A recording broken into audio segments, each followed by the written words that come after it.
welcome the Viewpoint Refreshers Ayende. The Viewpoint, it is a program that will talk about real life activities, experiences, and student or personalities to share for viewers to emulate. It is a program that will talk about societal values, family values, political values, and all. We beat across all sections. We talk about religious, entertainment, political, relationship, and the rest. And today we have the first phenomenal guest, a female for them matter. You know, all this time people would think, what is happening? You're always bringing men on the show. Is there no women precious? And today, favor, what will I say? Was going to cut up with somebody's personality. She is a former um, beauty pageant. Beauty pageant queen. Oh, yes. She is a former beauty pageant queen, a politician, an actress. There is so more wrapped on her. And you know what? Today, she is the first female guest on the program, The Viewpoint Refreshers Ayende. We will give her the floor for her to probably introduce herself officially. So let's welcome the first female, phenomenal woman, beautiful, elegant, charisma, more beautiful than when you see her, you know what I'm talking about. Welcome, Honorable Ambassador Mina Osafo. Welcome to the show. You are the first female personality to be on this show. Actually, we'll be having a lot of men, former chief of army staff, government minister, but today you are the first female. Wow, good to have you. Thank you. I feel blessed to be the very first female personality on your program. So please can you officially introduce yourself properly and that name? Like that, I have not mentioned your name. I want to say Honorable Ambassador Mina Horsfall. Have I right? Horsfall. Yes. So can you say it again for us? I am Mina Horsfall. Okay. Mina Horsfall. Mina is actually a native name. Yeah. Horsfall is So what family is that Mina? Sorry? Mina. It's just native name. What tribe is that? River State, Calabari. Oh, I was thinking that too. No, I'm from River State. Wow. I'm from the Ijaw tribe, Calabari. Wow. Yeah, we actually have a lot of English names. Yeah. So Mina is actually a native name. The native name that it has a meaning. Oh, this is good. So, can you take us through your educational background and how it shaped your career? Okay, it's kind of flattering, but it's also the glory of God. Yes, I've actually tried my hands in a lot of things, and to the glory of God, I've actually carved a niche for myself in the entertainment industry. Wow. Starting with modeling, I used to be a commercial model back in my teen age when I was living in Lagos. Because I actually had my my university education in Lagos. I was a student of the Lagos State University. And so you know how it is. You try your hands in a lot of things, modeling, pageantries, and all of that. And to the glory of God, I made quite, I had a good time. And I made some good progress, in that. And afterwards, I also decided to go into activism and politics, and that was what brought me to Abuja. So now I'm in Abuja with the People's Democratic Party. I am also a political office holder with the area council, AMAC. Oh, that's good. That's good. So you have had a successful career, various fields, including politics, acting, and advocacy. So what drives your passion for public service? It has to do with humanity, basically. That's what public service is all about. It's all about humanity. It's all about reaching out and giving back. You can give back in so many ways. A lot of people think giving back is just about giving money, no, or giving cooked food, no. You can give back in so many ways. You can use your voice to also help someone out there.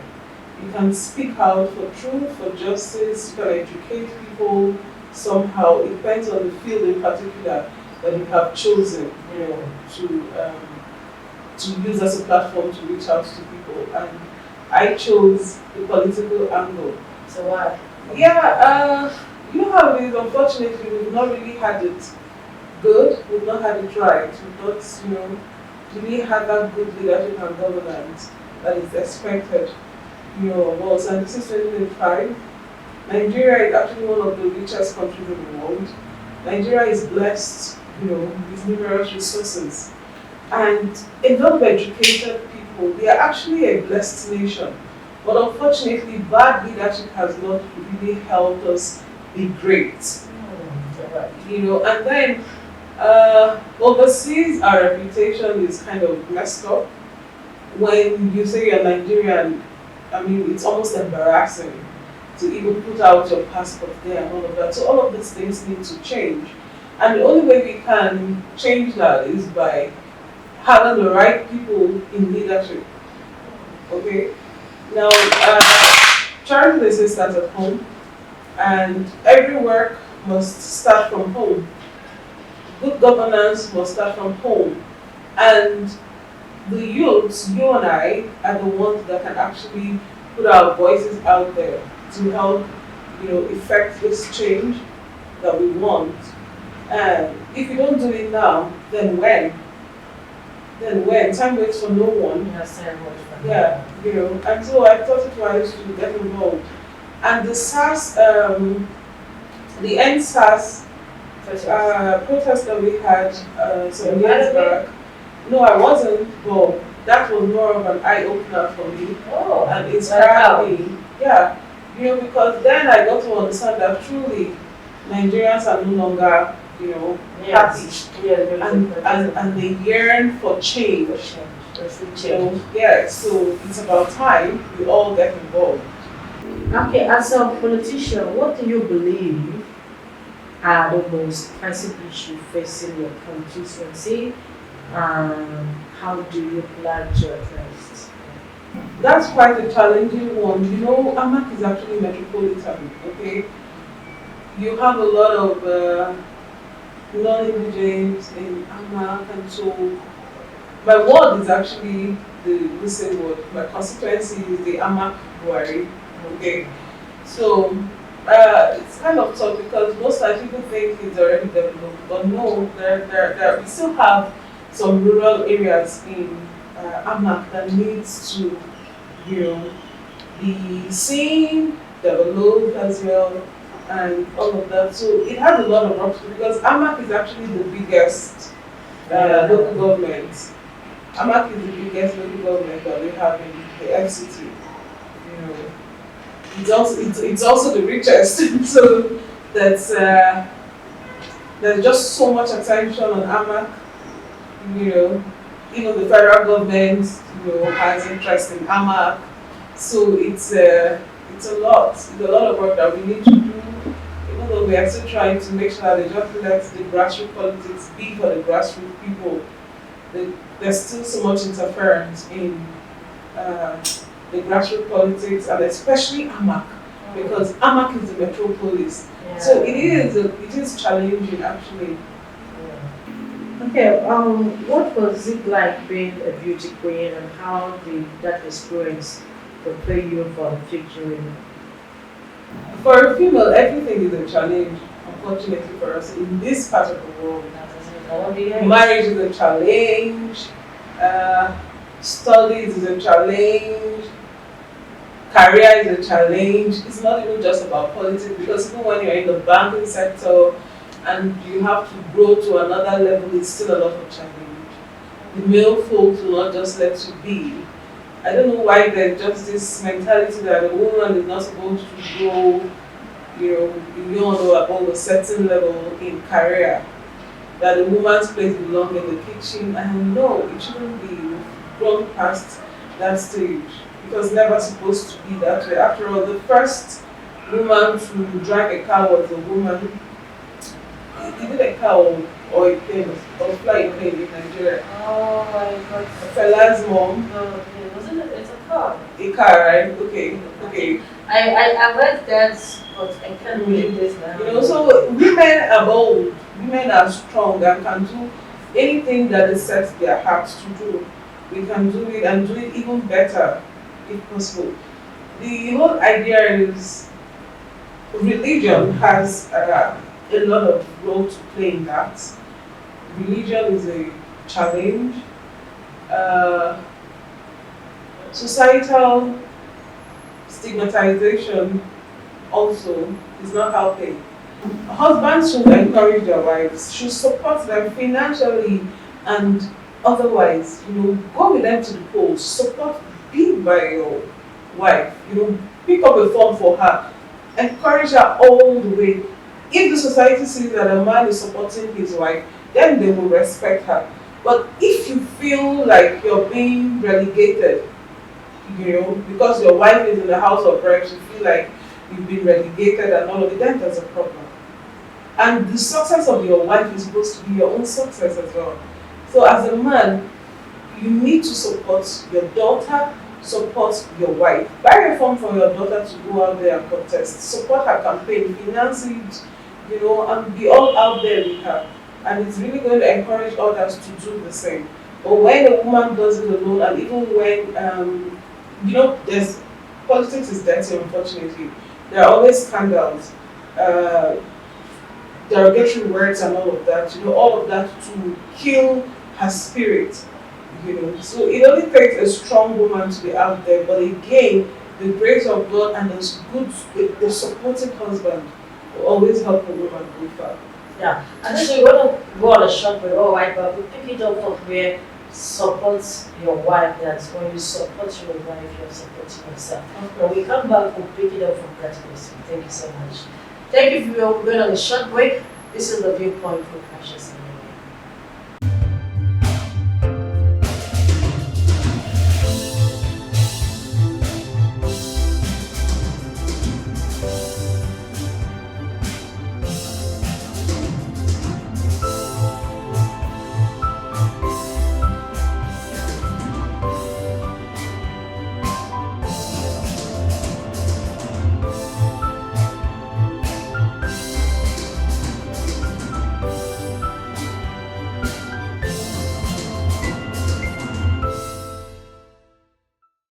Welcome back from the short break. Our guest is a former beauty queen, an actress, a politician, Honorable Ambassador Mina horsfall.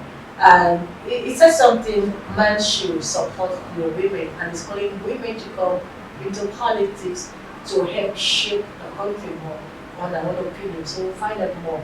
So back to your guest. So pick it up from where you said the men should. We'd like to hear from you.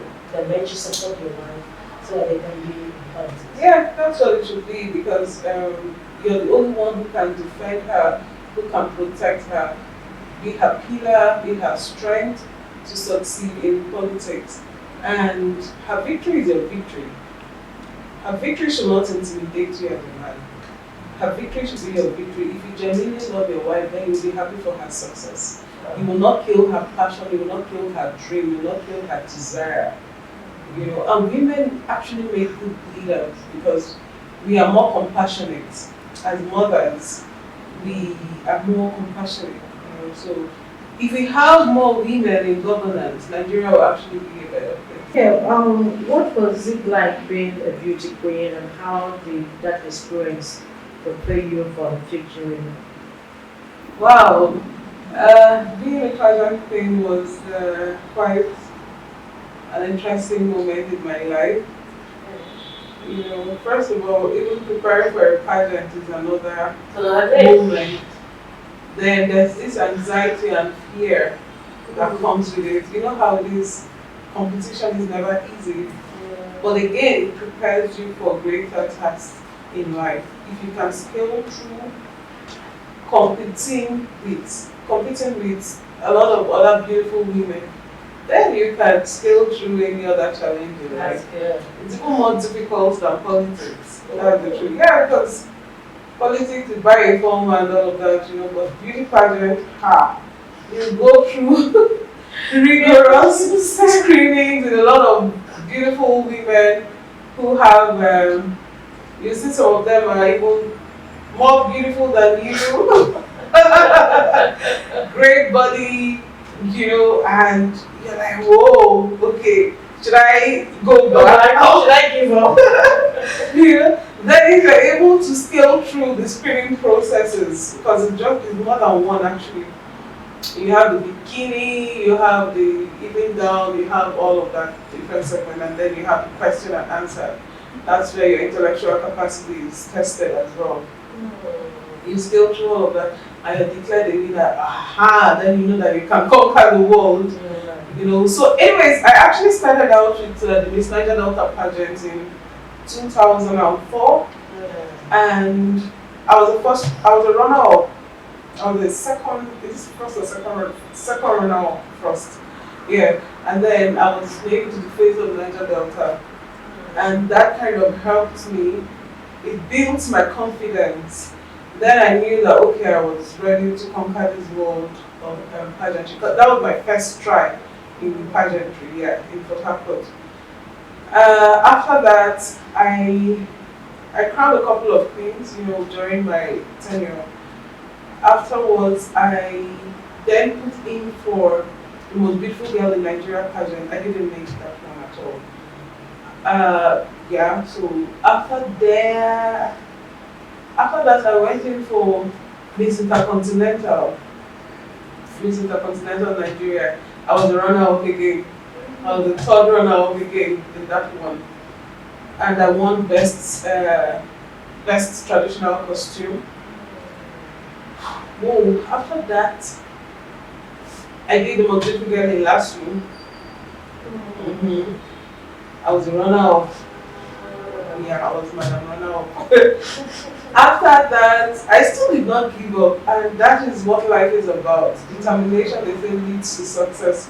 You don't give up. You know, there's a saying that quitters don't win. Now, I came to Abuja for a visit, and then I walked into First Bank, and I saw the flyer for Miss Value Nigeria. Then, instantly, I purchased the form, and that was how I participated in the Miss Value Nigeria beauty pageant in Abuja. That was in 2008. Then I won that one. Yes, I won that one. And so I represented Nigeria in Miss Leisure World. I was actually the first Nigerian to represent Nigeria at the Miss Leisure World beauty pageant in China, Suzhou, China. And that also helped me a lot because, I mean, this is not Nigeria anymore. This is you flying the flag of Nigeria overseas in another continent. You know, all the way China. I was there alone with 75 beautiful women from all over the world. It was a huge one for me, of course. And I was top 25. I was top 25. I was 75. You know, that was huge for me. I came back to Nigeria afterwards and I knew that okay, this is my world. But in between, I used to be a commercial model for a few brands in Lagos then. You know, we do calendars, we do you know, the small fashion shows there, you know, for some Nigerian designers in Lagos there, and also you know, TV commercials and even video vixen. I was in a couple of music videos for some Nigerian artists then. You know, then I was still young and pretty, slim. Oh, I was a fine girl. So, how do you think your experience in the beauty pageant world has influenced your perspective on life and your career? Yeah, it builds that confidence even more. It gave me the, you know, motivation that I needed to speak up. You know, because it also helps if you have to be a public speaker and reaching out to people, because that is actually the platform that pageantry gives you. You know, it helps you discover yourself, find your purpose, and act on it. Okay, what advice will you give to young women who aspire to participate in beauty pageant or pursue career in the entertainment industry? Yeah, they should go for it. Go all the way for it, but make sure that it's your passion. Okay. If you're going for the money, then I mean, Then you're out already. yeah. But if it's your passion, then you have to go all out for it. Up till now, I would not really say I'm financially buoyant or successful, no. But it's the passion that has kept me up to this moment. Yes, because I still struggle financially, yes. But I'm happy, I'm living my life, I'm doing what I love doing. That is the satisfaction that I have in it. And it's making an impact basically. So when you do what gives you what you have a passion for, you find out that you're also impacting another generation, you're being a role model, people are looking up to you. It also helps to guide and shape you as well as a person. Because when you're teaching someone, you're also teaching yourself. Right. So it helps in that way. So yeah, go all the way out for it. Do not let anybody take advantage of you. Be bold. Stand for what you believe in. Do what you know that is right. Do not be in a hurry, because most times that is where our young ones get it wrong. What do you believe is the most important message or thing that actors can convey through your work? It's basically humanitarian. What is it material? Treating the ills of the society, making corrections, and sometimes it could be a story on drug abuse, teaching them, letting them know the damages that it can do to you, and stuff like that. Oh, so now we know you are also mental health ambassador. So as a mental health ambassador, what do you believe are the most important issues that need to be addressed in our society? Drugs? Yeah. Unfortunately, drugs are just so easy nowadays for young people. I don't know how they get those drugs, and it really affects them. So it's drug abuse, and also there's so much violence, domestic violence, child abuse, gender-based violence. All of these are traumatizing. So it affects the mental state of the victims, those who are being abused. So we try to, in STF basically, of which I'm their brand ambassador, what we do is to reform their minds, rehabilitate them, help them, show them love. You don't stigmatize, people that are traumatized already. So how do you think we can recognize about the mental health and encourage more people to seek help? Yeah, that's why we have counselors. The only way you can help them is to take them to an organization like the STF, and let them seek help from counselors, because they are professionally trained counselors for that. So how do you balance your demand career with your personal life and family responsibilities? It's not easy, but I'm trying. Like I said, I'm making a deliberate effort to make sure that no one suffers for the other. My personal life shouldn't suffer for my public life. And to the glory of God, I've actually kept it cool because I don't really have much to do. That's good. Yeah. So what role do you think family plays in supporting one's career and personal growth? Very important. Oh. If your family believes in you, they'll uphold you spiritually and physically. They'll pray for you, help you succeed, they'll protect you when the chips are down, when there's a lot of sabotage and attack. They can come through for you. So it's also very important for families to support their own in leadership. Oh, that's good. So before we let you go, two more questions before. Okay. How are their personal values and lessons that you have learned from your family events that you have carried out with your personal and professional life? Yeah, my dad was a strong public person as well in his lifetime. So I learned good morals and values from him, and that is what has actually helped to shape me to become the woman that I am. And I've also had good mentors in my life, like High Chief Raymond was like a father to me as well. May God bless his soul. I worked with him, and I was sent to him too by the manager. So he's someone who likes to encourage young, brilliant people. So I gained a lot of experience working with him because he was a super brilliant man. So I just learned to even read more and broaden my knowledge about politics. And all of that has also helped me. So most times when I have to do something, I always think of where I'm coming from. Hey, you are the daughter of chief engineer, B just I'm a horsfall. So you just have to do it right. You have to get it right. We're proud people here. We're proud, we're strong, we're brilliant people, and above all, God-fearing people. That's good. So I must keep it clean. Principle that helps me succeed.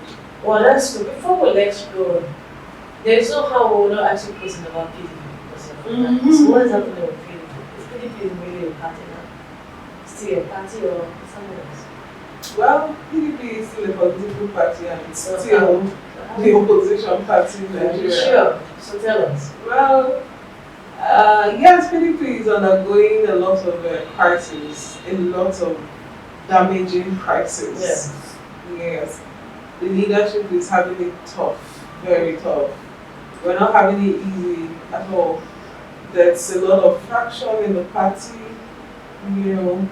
but I'm hoping that they put their acts together and get it right as quickly as possible. They put their hands, but you are PDP, so well, but I'm not a national leader in PDP, so I'm talking about that will the stakeholders. Yes, I'm talking about the leadership of PDP. I hope they get it right and they do not feel Nigerians, but in all, 2027 on the side.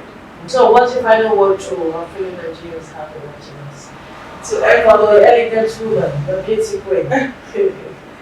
From everyone out there, I want to encourage you to not give up on Nigeria. Nigeria belongs to not just one man, but to you and I.